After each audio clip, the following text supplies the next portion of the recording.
welcome. My name is Donna Steffens. I'm the director for the Time in the Valleys Museum, and I'm saying that because I see some unfamiliar faces, although a lot of familiar ones too. This is our second virtual program. We are very happy to have with us John Conway, who is the author and Sullivan County historian, and he's going to be talking about In Further Retrospect, his new book. I'm very glad to have him because he was one of the people that was going to come, I think, back in March and give a talk. And we've canceled all our programs, of course, for March and April. And it looks like for May as well. We have an opening coming up on the 24th, which unfortunately we'll have to postpone, as well as a exhibit opening on the 31st. So it's unfortunate, but it's the way it is. So I'm glad we're able to do these virtual programs. We had one a couple weeks ago with Lisa Lyons, and she did a talk on hiking. And we're also going to be doing one, hopefully on bridges in the Mid-Hudson Valley, covered bridges of the Mid-Hudson Valley, which is going to be done by Ronald Knapp sometime hopefully in June. So I will be muting everyone during the program. If you want to ask a question, there is a chat feature on the bottom of the screen that you can use. If you don't want to use that, just hold your questions until the end, and then I will unmute everyone, and then you can ask your questions. Okay, so I'm going to turn it over to John. I'm going to mute everybody. I'm going to turn it over to John, but I have to unmute him. So just, okay? So hold on, and John, just 1 minute, okay? Sure. Mute. And... Okay, I think we're ready to go.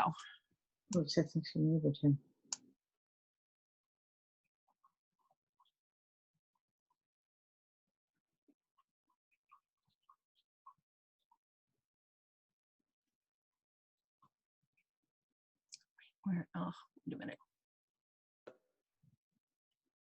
Okay, I think now we're ready to go. Now we're ready to go. There we are. Okay, well, good afternoon. Can everyone hear me? Okay. First of all, thank you, Donna, and thank you to the museum, Time in the Valleys Museum in Grahamsville, for hosting this Zoom. It's the first time I've ever done this, so I hope you'll all bear with me. If there are any glitches, we'll try to work them out as we go. But thank you for doing this. It's been a kind of a crazy time and very unusual time for all of us, I think. We're here today to talk about my latest book, In Further Retrospect. If you haven't seen it, this is the book. Hopefully you can see that. If I'm not sure if I've got that in the right position, but this is the book. Came out in February of this year, and we had a number of book signings scheduled, actually, Time in the Valley being one of them, and we had to cancel all but the very first one we did in Monticello.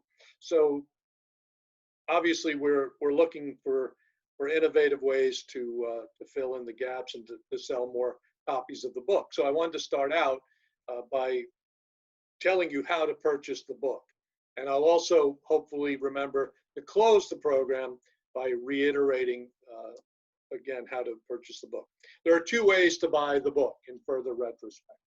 The preferred way for us, In Further Retrospect, was actually published as a fundraiser for the nonprofit Delaware Company. And the way to get a signed copy or personally inscribed copy of the book through the Delaware Company is to make a donation to the Delaware Company of $27 or more. We don't put an upper limit on that. We hope you'll be generous. Well, we've had to, as some of you may know, we've had to cancel a couple of our typical fundraisers this year, as most nonprofit groups have done. I'm sure the museum is in the same boat, but we typically do our 6-week Sullivan County history course, and we do the magical history tour each year. Many of you have been part of that. We've had to cancel those. So like most nonprofits, we're really in a crunch for donations. So we're hoping that you'll be generous in purchasing the book. At any rate, a donation of $27 or more, check should be made out to the Delaware Company and mailed to the Delaware Company, Post Office Box 88, Barryville, New York, 12719. If you'd like a personal inscription in the book, just let me know what you'd like it to say. Otherwise, I'll use my own judgment and we'll send you a signed and inscribed copy of the book. The other way, and the simplest way, and we still get a portion of the proceeds, is to purchase the book on Amazon.com. And just go on Amazon, and if you type in John Conway in Further Retrospect, the book will come up, or John Conway, Sullivan County. You'll get many of my books will come up that way. So those are the two ways to purchase in Further Retrospect. Either send a donation to the Delaware Company in Barryville, or purchase it online through Amazon.com. And we appreciate your generosity either way. So thank you for that. I'd like to just talk a little bit about how the column Retrospect has started out originally back in 1987. And for those of you who don't know, the book is a compilation of the Retrospect columns. And this is the third time that we've done a compilation of columns. The column started in 1987. In 1996, we actually put together our first collection of columns, which was called simply Retrospect. That was published by Purple Mountain Press in 1996. 12 years later, in 2008, History Press published a second collection of columns, which they called Remembering the Sullivan County Catskills. I tried to convince them to use Retrospect in the title. They were not so inclined, but I at least was able to get them to include Catskills because I thought that had a certain cachet. So 2008 was the second collection of columns, and both of those books, I believe, are still available on Amazon. That was again called Remembering the Sullivan County Catskills. And then 12 years after that, 2020, we put together another collection of columns called In Further Retrospect. And this is the biggest and I think the best collection of the columns. And I say the best because I'm not sure if anyone really has noticed, but over the 30 plus years that I've been doing the column, it has evolved and I hope improved somewhat. And that's one of the reasons why I wanted to start out talking about the origins of the column. And I have, just as Bate might have it, I have a copy of the very first Retrospect column that ever ran. And this ran in the Times Herald Record on July 1st, 1987. And it was called When Soda Fountains Graced Sullivan Towns. And I think it's very exemplary of those early columns. Retrospect was really intended not so much as a history column as really a nostalgic look. It was supposed to be the memories of a young boy growing up in the era of the great hotels in Sullivan County during the late 50s and the early 60s. And it started out much more focused on nostalgia, I think, than on history. I put three columns together when I proposed the idea to the Times Herald Record through my wife, Debbie, who was working at the paper at the time. We were able to reach the right people and give them a good pitch. And the column resulted. In the first three columns, interestingly enough, two of them were really, I think, nostalgia focused. One was focused more on local history. I guess one you could say was the Soda Fountain was kind of a mixture of history and nostalgia. But it became obvious very early on that people had, as much as they loved to reminisce and to engage and look back on, engage in nostalgia, I think what became really apparent early on was that there was this great thirst for information about local history. And what happened almost immediately is that I began to get inquiries from people. Back then, people still mailed things to you. So I would get mail at the record constantly, like almost every day. People would be writing in with questions, and the longer the column ran, the more these questions would come in. And many of them were the same question, just in different forms. And it became very obvious to me that people wanted to know more about their local history. And that's why the column evolved over the years from more of an informal nostalgia column into more and more of a strict history column. And I think in the last 10 or 12 years or so, the focus has been, I mean, obviously much more on local history, much less on items of personal interest. If some of you may recall some of those early history columns, we focused on subject matter that was very personally interesting to me. For example, we had the search for the perfect egg cream. We wrote there were a number of columns written about egg creams, and I remember my editor at the Record at the time, Amanda Luke, said to me one time, just please, no more columns about egg creams. We had the search for the Delaware River Ferry. There was once a ferry that ran from Barryville to Shahola, and I wrote a number of columns about searching for any remains of that, physical remains of that ferry. We had the search for baseball bats that were made in Livingston Manor. There was a mill starting in 1876, a mill in Livingston Manor ran by John Fenton Sherwood, made all of the baseball bats that were used in Major League Baseball. They had an exclusive contract with Spalding. And I interviewed people from Spalding. I interviewed people who worked at the factory. I interviewed members of the Sherwood family. And we were, for a couple of years, I guess, looking for some remaining baseball bat that had been made in Livingston Manor. And there were a number of great stories that came about as a result of that search. But as the years went by, the column evolved more and more into history. And as I said, the questions started coming in, and the question that seemed to be most on people's minds, the question that I got more often than any other question, I think, was, you know, we all know that there were all of these hotels in Sullivan County for so many years, but what was the first hotel? Where did it start?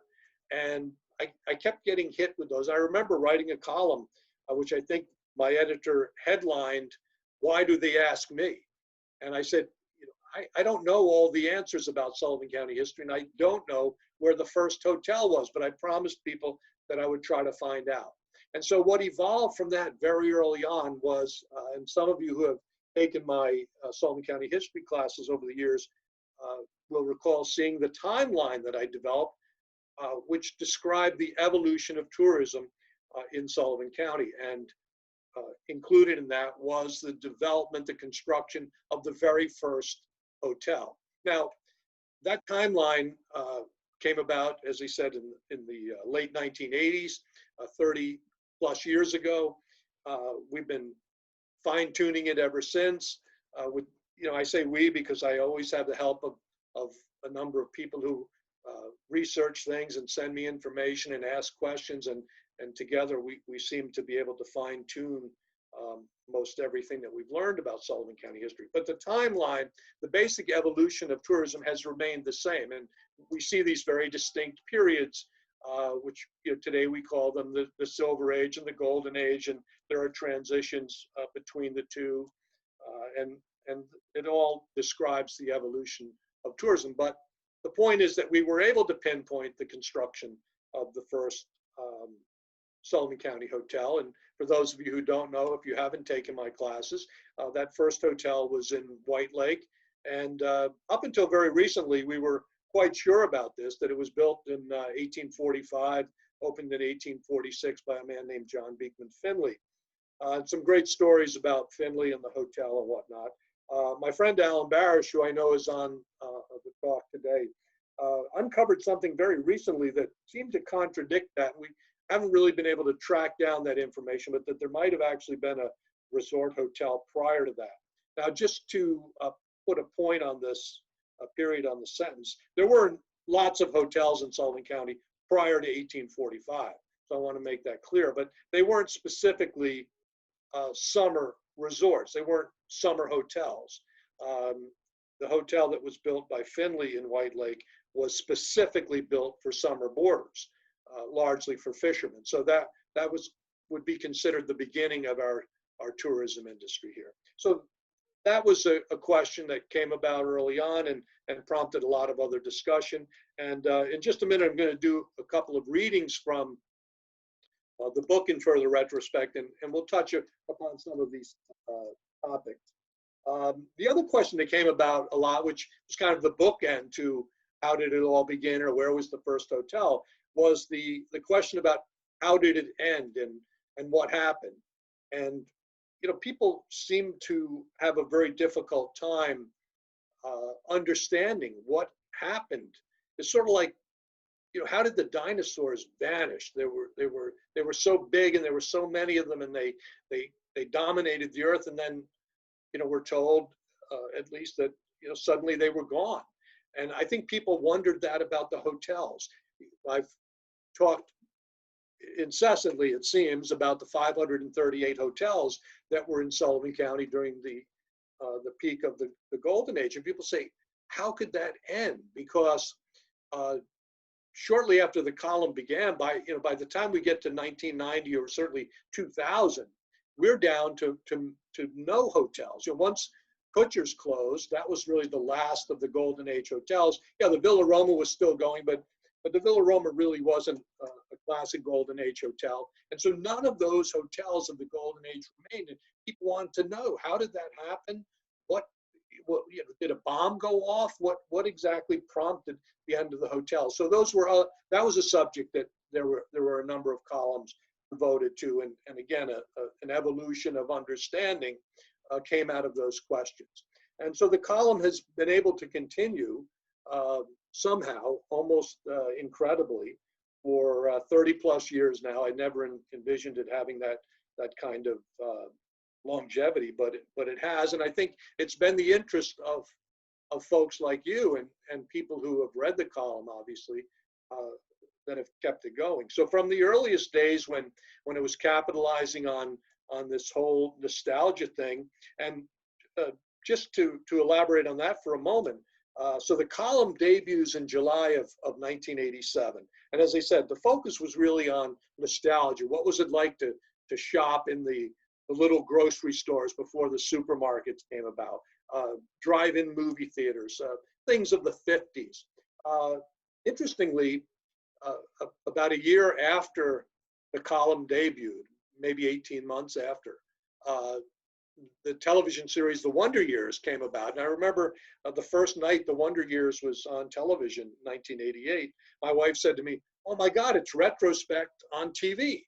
It was sort of like someone had taken the idea for the column and created a television series out of it. And it became so successful that there were the inevitable cookie cutter spin-offs, Brooklyn Bridge and other series like that were nowhere near as successful. But there was that time period when nostalgia was really kind of in vogue, but I think it was quickly replaced, at least in terms of our local audience, with this thirst for local history. And that's how Retrospect evolved over the years, and that's how it got to where it is now. A lot of the columns in the early days were first-person columns, and you may have noticed the evolution.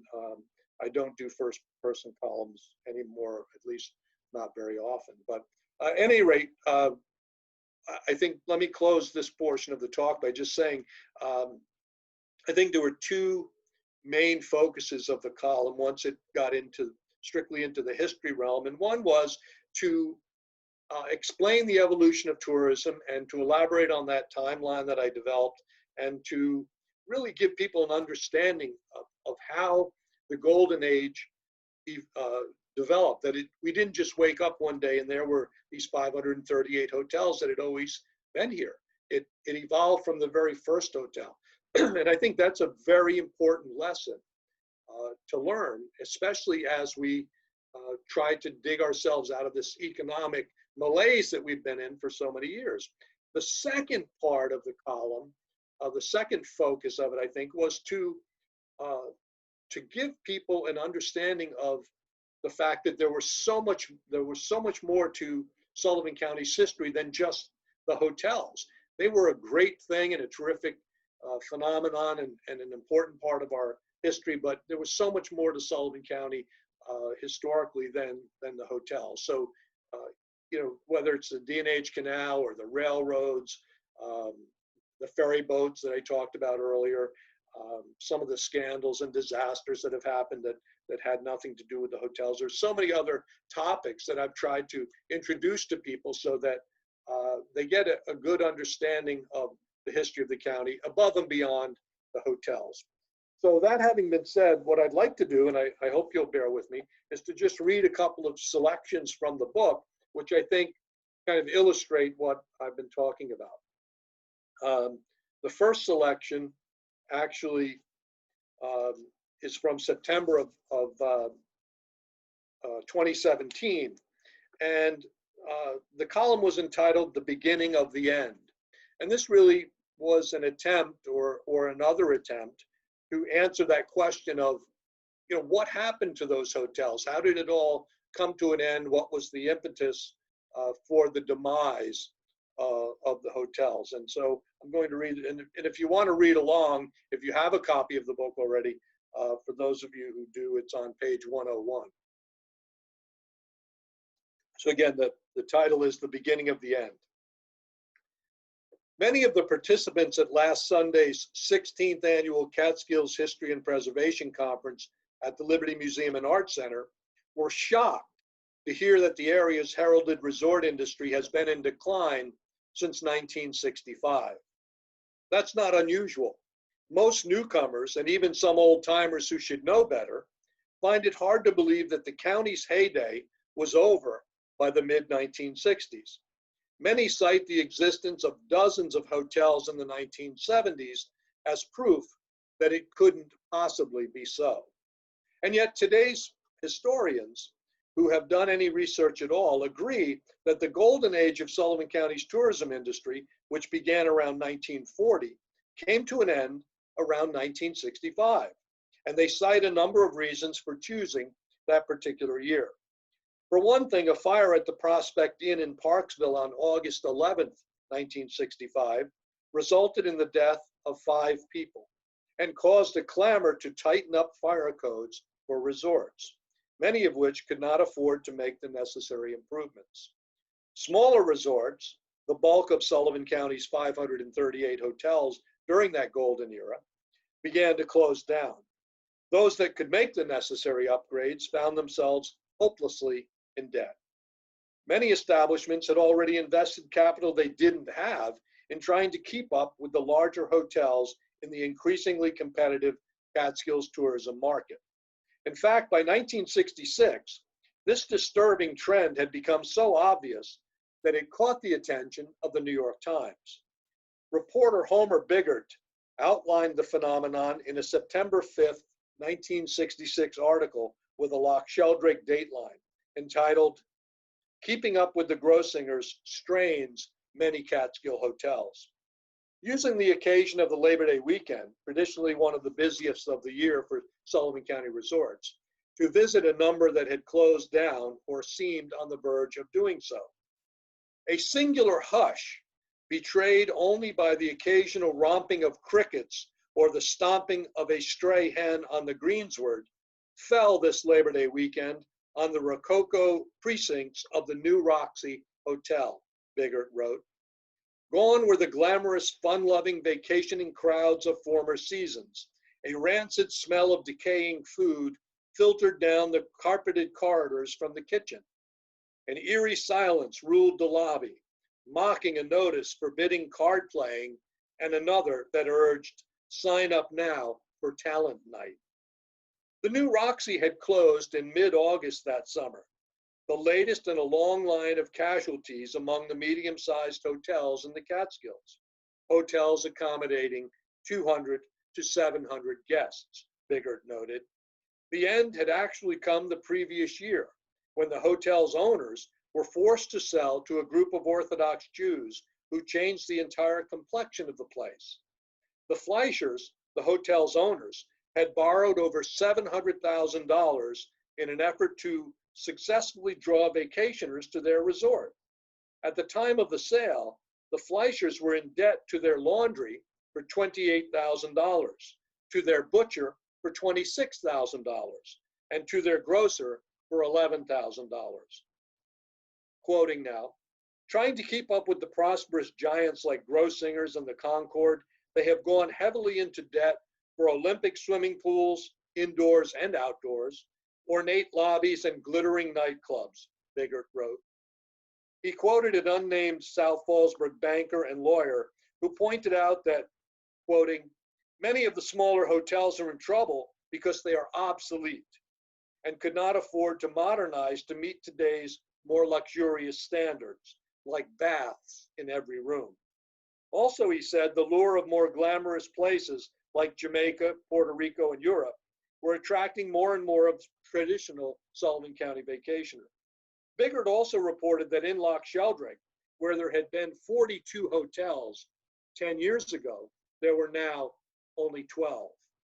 He visited the Loch Sheldrake Inn, Goldberg's, and the Overlook, each of which had recently closed. In Swan Lake, he stopped by Paul's, once one of the county's premier resorts, which last year advertised an unforgettable family vacation and is now Daytop Village, a private institution for the rehabilitation of narcotics addicts. Some larger resorts, such as the Waldemere in Livingston Manor and the Flagler in Fallsburg, had filed for bankruptcy protection. Abe Rosenthal, the manager of the Waldemere, specifically blamed the hotel's financial problems on the new fireproof building costing $2 million, built after a fire 3 years before had killed 3 guests. And former Flagler owner Jack Barsky cited debts incurred for his new Empire Room nightclub, a new indoor pool, and a new lobby for putting that hotel, once the most prominent of the Sullivan County resorts, into receivership. Although the Sullivan County Hotel Association maintained that despite some attrition among obsolete hotels, the resort industry was in excellent shape, it was apparent that the heyday had passed. In 1967, the Young's Gap in Parksville, once one of the county's largest and most innovative hotels, closed. And by 1968, the Times was reporting that a number of smaller hotels, unable to keep pace with the large establishments and their newer plush accommodations, had begun taking in campers. One such hotel, the Mount Vernon in Summitville, had torn down walls in some of its outer buildings in order to provide large recreation rooms for visitors to use on rainy days, and had added roadways, electrical connections, and plumbing hookups to campsites. If the plan at the Mount Vernon works out, the county's director of Parks and Recreation, Joe Purcell, was quoted as saying, there is no doubt that owners of some of our smaller hotels will enter the camping business. Evidence enough that the golden age had come to an end.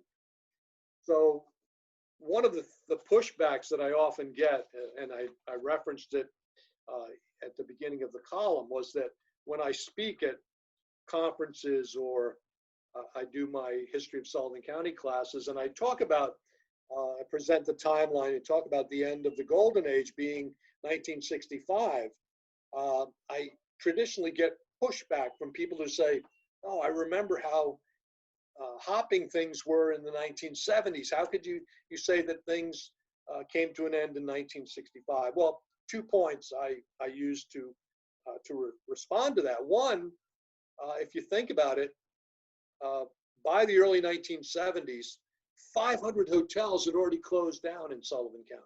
So yeah, we still had 35 or 40 hotels. Some of them were still going strong in the 70s. Some of them were still building, but not very many. And again, 500 hotels had already closed. So that's one point that is indisputable.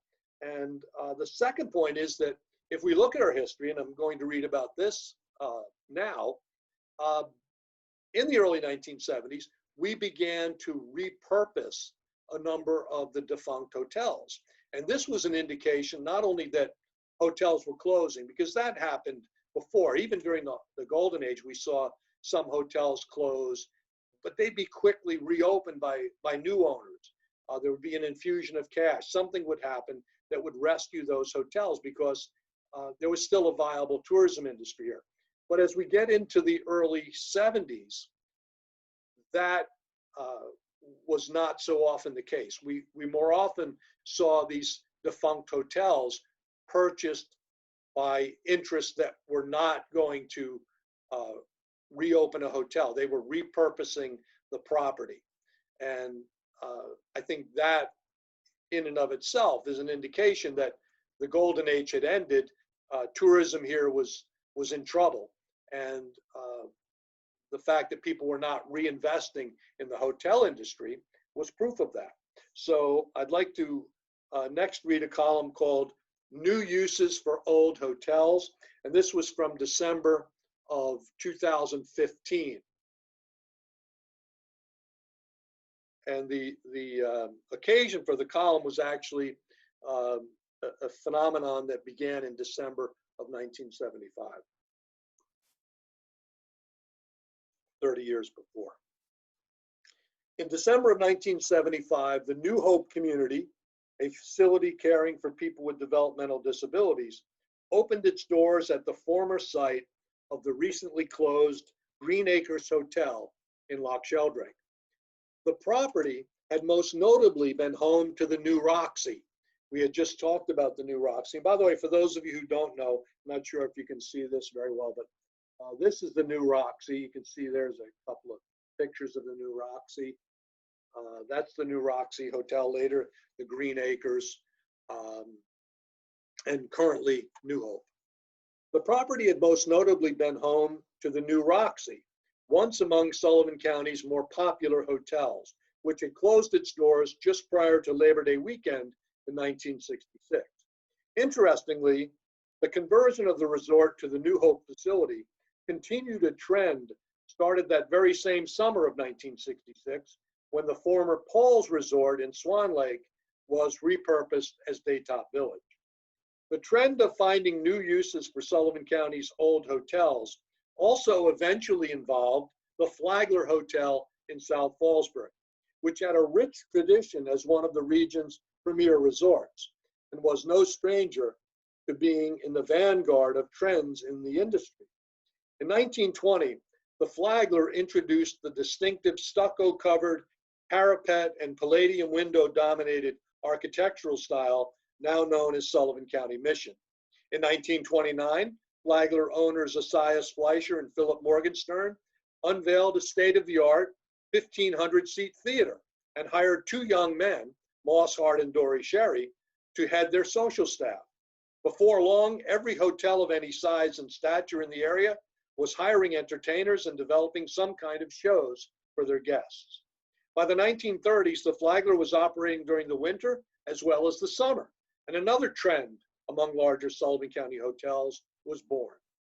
On a sadder note, the once proud Flagler was in the forefront of the demise of the Sullivan County resort industry, when in 1966, it became one of the first of the major hotels to file for bankruptcy protection, with owner Jack Barsky citing debts incurred in building the hotel's new Empire Room nightclub, a new indoor pool, and a new lobby for dooming his business. By the end of the 1970s, the concept of converting old hotels for other uses had become commonplace enough that the New York Times took note in an article that focused on the Flagler's new life as the Crystal Run School. By that time, the Flagler had already been through a brief existence as the Fountains of Rome, a reincarnation sparked by the expectations of casino gambling, which ended so suddenly after 2 years that the dishes from the last meal were left on the dining room tables. Then in 1973, the property was purchased by Crystal Run and its repurposing began.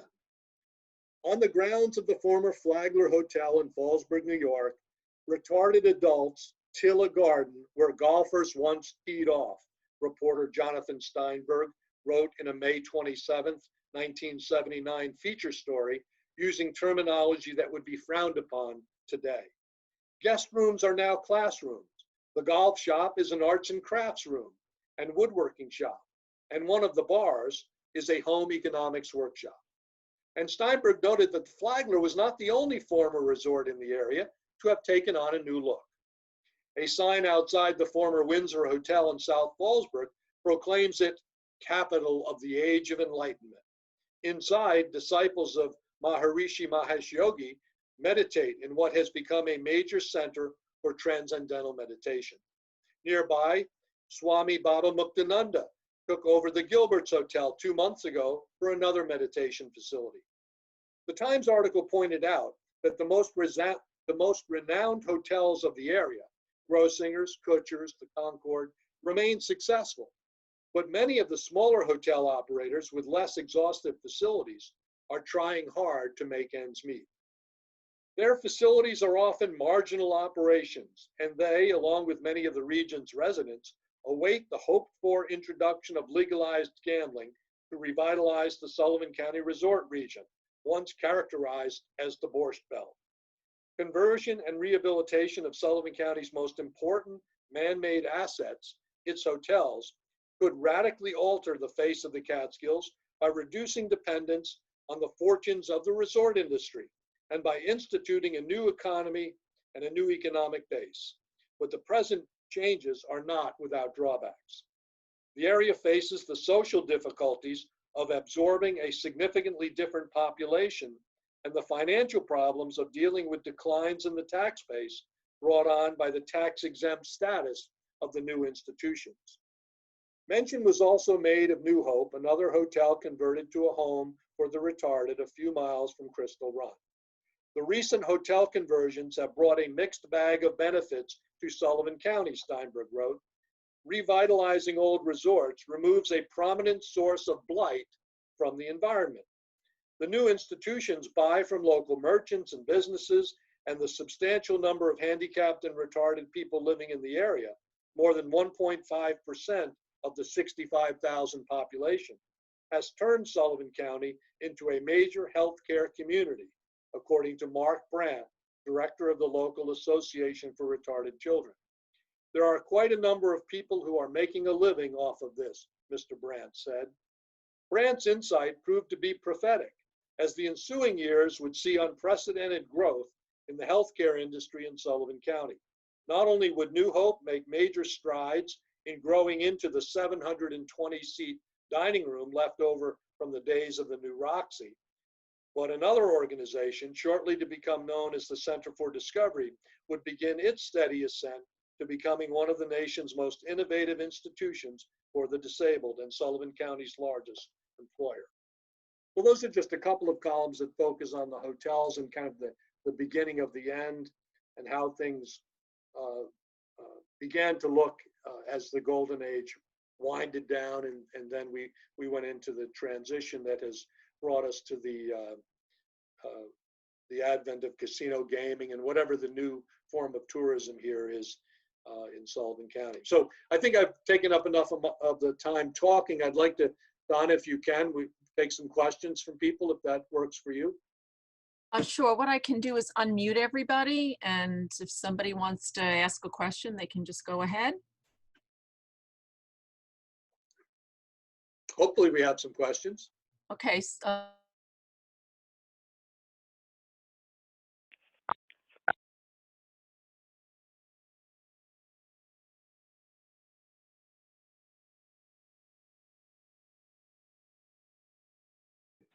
Hello? Hello? Okay. Oh, okay. Because usually there's oh, here we go. Did you do any of your articles about the boarding houses that were in Sullivan County? Oh, of course, sure. Yeah, well, many, whenever we talk about the Silver Age, many of the places that we consider hotels of the Silver Age were more or less boarding houses. I think a lot of those 538 hotels that we talk about in the Golden Age grew out of boarding houses. When we talk about the Silver Age, we literally had thousands of farmhouses taking in boarders that basically became boarding houses. So yeah, I mean, that's a huge part of the evolution of tourism here. Although I think that for many years, people had a misapprehension, a misconception about how things developed. And, most of the big hotels did not start out as boarding houses. That's a misconception. But absolutely wrote a lot about boarding houses and continue to do so. Big part of our history. Can I ask a question about theaters? Absolutely. Traveling through Woodburn, there's of course an impressive large building which was a theater at one time. Sure. And do you know anything about the history of that theater and some others? Well, yeah, I do. And in fact, if you get a copy of the book, there's a section in there about Sullivan County's movie theaters. And actually written a number of columns about different theaters and the Hardin Theater chain, which was a big part of the development of movie theaters here. But the theater in Woodburn was actually built as the Center Theater. And when it was not by any means one of the earlier theaters, but when the Center Theater was built, by the way, designed by the well-known local architect, Abraham Oken, the Center Theater really, when it came on the scene, forced a number of the earlier theaters to renovate and modernize, because it was a state-of-the-art theater, not just architecturally, but in terms of its equipment and the size of its auditorium. It was just a very innovative theater, and I guess it would be fair to say revolutionized the movie theater industry in the county. From the days of the Center Theater, which typically, I guess, peaked in the 50s and early 60s, as we got into the later era, it actually became known for a time as the Peace Palace.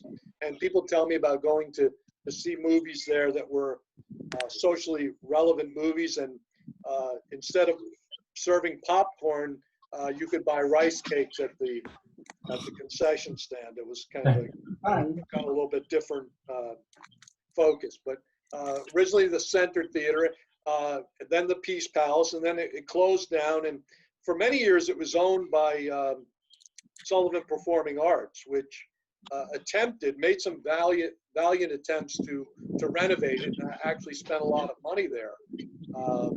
My friend Robert Dadris, an architect, was, I think, spearheading that effort. And the more work they did, the more work they realized needed to be done, and it just became an insurmountable project. And so they eventually were more or less forced to sell it.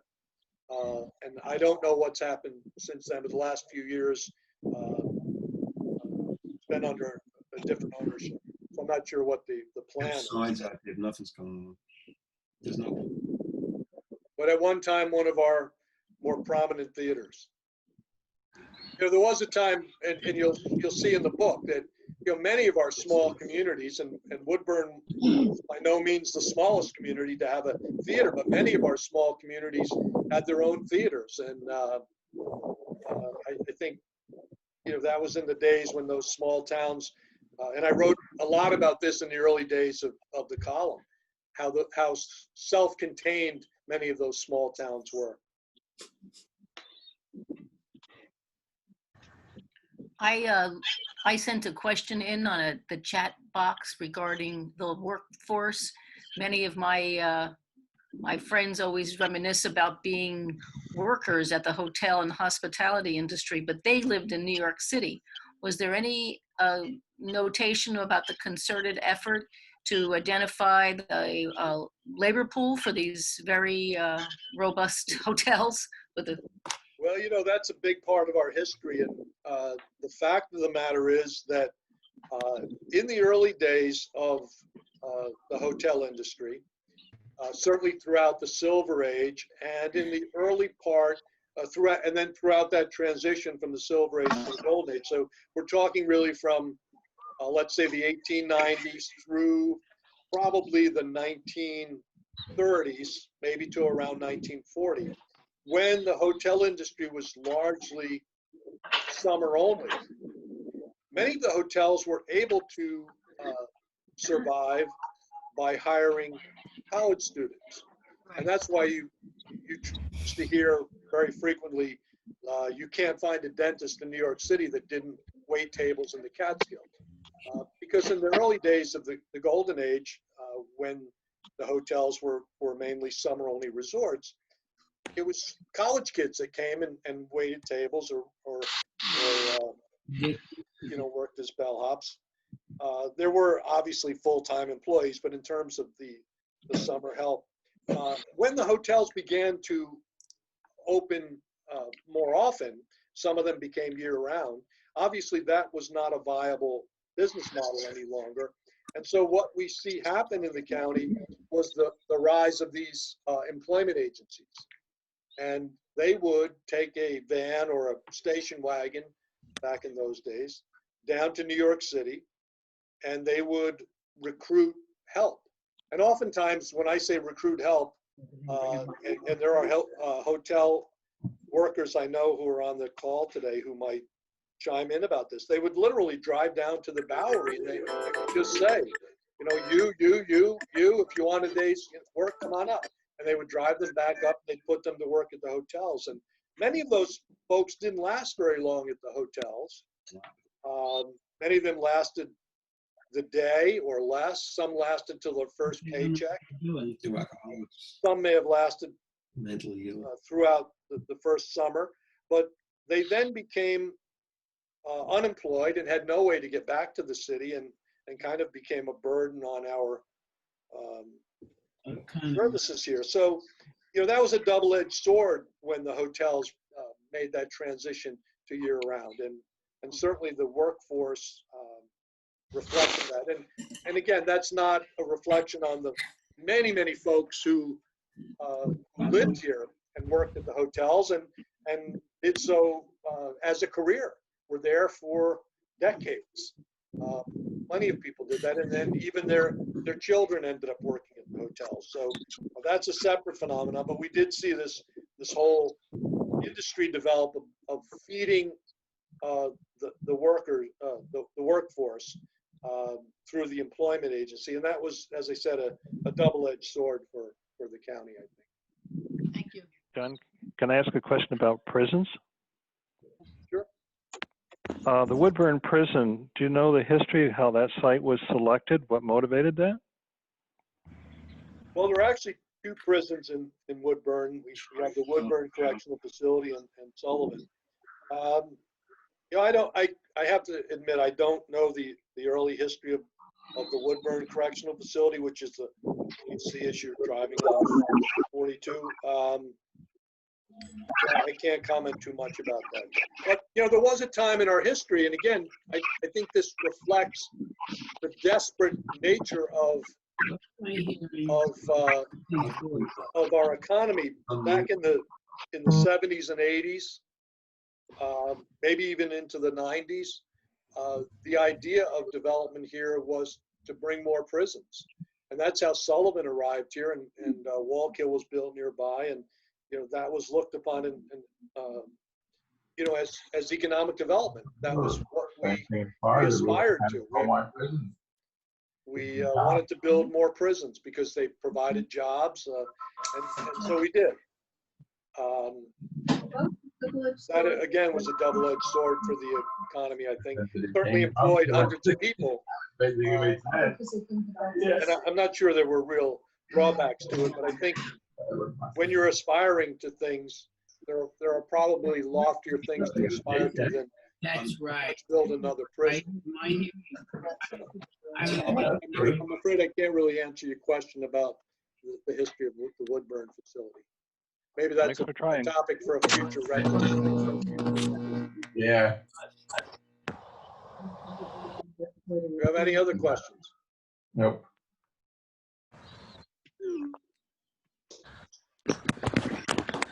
John, were the causes, the forces that drove the demise of the big hotels and, well, all of the hotels, were they the same forces that caused the end of the camps that were there, like Camp St. Joseph's and so on, that were in the area, because they died about the same time? Well, I think in some cases they were, and again, you know, there are myriad reasons for that demise. I think if people have tried to pinpoint it, we often hear about the 3 A's. But I think, you know, and for those of you who are not familiar with the 3 A's, so we often hear about airfares, air conditioning, and assimilation as being the 3 principal reasons for the demise of the Sullivan County resorts. And just to briefly explain that, so air conditioning, in that it suddenly became possible to survive a summer in the city without having to get out of the oppressive heat of the city because apartments had air conditioning. Airfares, you could fly to Acapulco or Jamaica or Bermuda wherever for the roughly the same cost as coming to a Catskills hotel. And assimilation meant that, you know, we had become focused on a demographic of Jewish families coming to the mountains. And as those Jewish families assimilated, they were welcome in places like Jamaica and Acapulco, and they didn't have to come to the mountains. They didn't have to be surrounded by fellow Jews to be comfortable. And so those are the three reasons we hear all the time about why the hotels began to struggle and eventually close. But I think there are lots of other reasons, and one that often gets, I think, ignored or underestimated is the major changes that were happening in the country in the mid to late 1960s. You know, the breakdown of the nuclear family. You know, if you look at the movie Dirty Dancing, which was set in the 60s, but obviously made in the late 80s, there's a great comment toward the end of the movie where the hotel owner says, you know, look at them. They don't realize that, you know, this is the end. This is coming to an end. Kids don't want to come to the mountains and take foxtrot lessons anymore. And that was really, I think, an astute comment. Things were changing, you know, between 65 and 69 or 70. Think of all of the things that happened. You know, we had economic forces even earlier than that. The so-called Kennedy slide, the stock market crash of December 1961. We had, you know, all of those things that happened in 1968. You know, the assassinations and the demonstrations, and just the breakdown of the family. I think the notion of family vacationing in general probably took more of a toll on the camps and the bungalow colonies than it did on the larger hotels. But I think in some cases, yes, the factors were the same, although I think it's really hard to pinpoint the factors. I think there are myriad factors. Thank you. John, can I ask a question about newspapers? Sure. Do you find, what would be the best source for doing historical research back in, say, into the 1800s of Sullivan County newspapers? Well, good luck with that. It's not easy, but you know, I just want to point out that in the 33 years that I've been doing the column, things have changed so drastically in terms of research. You know, it used to be so difficult to find material, and you'd literally have to pour through print editions of old newspapers. And now the internet has made so much more material accessible to almost everyone. So to answer your question specifically, there are a number of great resources. You'll notice in the readings that I did today, a number of the quotes came from the New York Times. So New York Times, if you have a subscription, which is not that expensive, you can search their archives and find articles about a wide array of Sullivan County topics. It's amazing to me how much coverage the Times did over the years of Sullivan County. The Liberty Public Library is a great resource. If you go to their website, they actually have a link to, there'll be a link there to click on. It says local newspaper archive, and they have the Liberty Registers, which from the late 19th century through the early 1970s. There's a resource called the newspaperarchive.com, which has Times Herald records for a wide array of years. It has Port Jervis newspapers, not too many in terms of Sullivan County, but there are a number of resources like that. Fulton History has a lot of Republican Watchmen's. And of course, if you don't mind doing actual research, you can go to the Sullivan County Historical Society's museum in Hurleyville, and their archive has more or less complete run of the Republican Watchmen's, which for many years was probably the most read newspaper in the county, certainly one of them, as well as many, many other newspapers. So in terms of actual physical research, the archives in Hurleyville, that's the best place to go. Online, you have those resources that I mentioned. Thank you very much. Anybody else? Yes. I read a little bit. I don't know whether it was Retrospect or the Further. I'm not sure if it was the Hankins house or something outside of Liberty toward Aden about a fire. Fire, yes. In fact, I was going to do that as one of my readings today. Did you have a specific question about that? I was asking whether you have other really interesting stories like that, or like some of the that made us stayed here, you know, kind of like the mystery kind of thing. Well, there are lots of, there are lots of great fire stories about the hotels. Unfortunately, a lot of them are tragic. And for those of you who are not familiar, and some of them, by the way, there's a chapter in Further Retrospect, which is called Scandals and Disasters, and it talks about some of those hotel fires, and for that matter, virtually every community in Sullivan County, from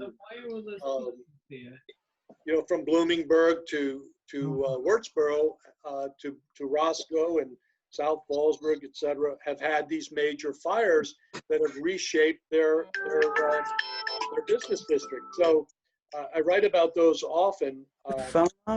For those of you who are not familiar with the Hankins Highview fire, there were 5 deaths in that fire, and it actually turned out to be arson. Just one of many fatal fires that have taken place in Sullivan County. Some of you may know the story of Schindler's Prairie House in Hurleyville, which was the most disastrous fire in terms of loss of human life in the county's history, and that was in February of 1926. That was a hotel that had opened up for Washington's birthday weekend, or possibly for one of the Jewish holidays. They had about 40 guests there, and there was a fire in the middle of the night, and 12 people, guests and staff, perished in that fire. And I've written about that quite often. That's the most tragic fire that we've had. In terms of property loss, the Monticello fire of August 1909, which was one of 2 fires that redefined Broadway and Monticello, was the largest loss of property, well over $1 million in 1909 money destroyed in that fire. So I've written about, and again, in the book, there are the stories of the Bloomingburg fire, the Mountaindale fire, Jeffersonville fire of 1918, lots of those fires. I've referenced many times the subject of one of my very first retrospect columns was that fire at the Prospect Inn in Parksville in 1965 that killed 5 people and totally changed everything in terms of small resorts in the county. So yes, there's lots available in the books. If you have all 3 of my column collections, you have more than enough reading about fires, I think, to keep you busy for a long time. John, just a comment. I have to sign off on, but thank you very much for today. Well, thank you. I appreciate you taking part. Okay, bye-bye. I'd like to say something. At Sullivan County Historical Society, we have a collection of around 1,000 of John Conway's columns. Once the museum reopens, whenever that is, you're welcome to come in and look through them. In addition to the actual newspapers that John mentioned, we have many newspapers on microfilm that's there for you to research. So once we do reopen, come spend the day whenever that might be. We saw a show there. We saw shows there. Good point. So for those of you who don't know, the Historical Society's museum, 265 Main Street in Hurleyville. And if you want to give them a call, it's 845-434-8044. The museum is closed currently because of the pandemic, but hopefully at some point it'll reopen. I just want to close once more by telling you, if you want to order the book, there are 2 ways to order. Again, the book is in Further Retrospect. It's a collection of my retrospect newspaper columns. 2 ways to order the book. You can send a donation of $27 or more, focus on that more part, to the Delaware Company, P.O. Box 88, Maryville, New York 12719. And the other way to order the book is through Amazon.com. So if you go to Amazon and if you type in Further Retrospect or Conway, Sullivan County, the book will come up and you can order it through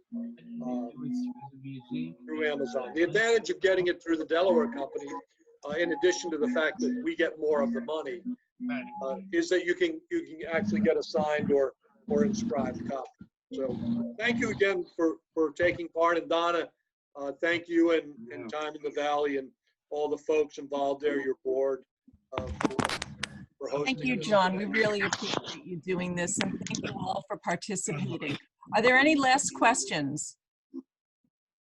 I sent one in. I don't know if it's appropriate because it's about the watershed and what has transpired regarding the changes and what's impacted, you know, the tourism side of it in Sullivan County based on the watershed rules and changes. So I don't know if that's up your alley or what, but things have changed over the years. I didn't know if you were tracking that and its impact on tourism. Well, certainly the role that water has played in tourism here, not so much in terms of the impact of the watershed on tourism. Now, that's a little bit more difficult, I think, to assess, but again, maybe that's a good topic for a future retrospect. I am taking notes, by the way, so all of these, you'll be surprised at how many of these ideas that have been put forth today may show up as future columns. That's how it all works. Yeah, no, but I don't have that good of an imagination to come up with all of these ideas on my own. The watershed issues tie to New York City's drinking water. And if you look at the left and the right side of the Hudson Valley, the things that occurred on the left side, which is west of the watershed, was much more remarkable than what's occurred on the other side. And looking in the last 5, say 6 years, there's been some change, which again, if you studying the trend, there's a lot to be, I mean, there's a lot out there on it. So that would be a very interesting topic, at least for me. I don't know about others, but because again, water is not getting any easier, you know? No, stay tuned. We'll see if we can go to future call. By the way, I would like to say one last thing, Donna, if you don't mind. One of the things you'll notice about in Further Retrospect, and speaking of water, in fact, there are very few columns in the book that deal with the Delaware River or the Upper Delaware Valley. That was done deliberately because what will be out in terms of what will be out in time for Christmas, the holiday season this year, will be another book called The Upper Delaware in Retrospect, which will be a collection of columns about the Upper Delaware River Valley and the river itself. So we purposely did not include a lot of Delaware River columns in this book because later this year, the Upper Delaware in Retrospect will be published. So keep an eye out for that, just as you don't mind me promoting. One more, I don't know, suggestion. What about drive-in movies? In the book. In the book. Oh, good, because that's coming back. Absolutely. In fact, if you note here, I have a number 3 here, if you can see that. That was my 3rd reading today, and that was Sullivan County's first drive-in. But in the interest of time, I didn't read that. But we talk in the book about the drive-ins. Well, they're coming back. It's a great, that's one of the great things that will come out of one of the pivots of this this pandemic and the restrictions, I think, will be the return to things like milk delivery and drive-in movies. Those were good things that went by way of the dodo bird, as they say. John, Thank this you is again, a Don. I question. appreciate it. This isn't a question, but I'd like to thank you for doing the column that you did on Nellie Child Smith. I'm the one you corresponded with. Oh, great, great. Well, Nellie Child Smith, obviously a big part of our history. First woman lawyer to practice in the county, first woman to run for countywide office. And she will be one, we're working actually on a new project, which will be a section to come out in the Sullivan County Democrat in August to commemorate the ratification of the women's right to vote. And we'll profile some of the interesting women in Sullivan County's history, and Nellie Child Smith is one of them. So, Her house is for sale right now. okay. Well, thank you. Thank you. Thank you for your help on that, by the way. You're welcome. Glad I could help. Are there any last questions? Okay, John, thank you so much again for doing this. We really appreciate it. And thank you all for coming. And we will be doing another one. Thank you. In June. Okay, I'll let you know. Check in on our email, get on our email list, go to the museum's website, sign up for our mailing list, and you'll know of whatever upcoming programs we have. So thank you so much. Thank you. Thank you. Thank you. Thank you. Order the book. Thank you.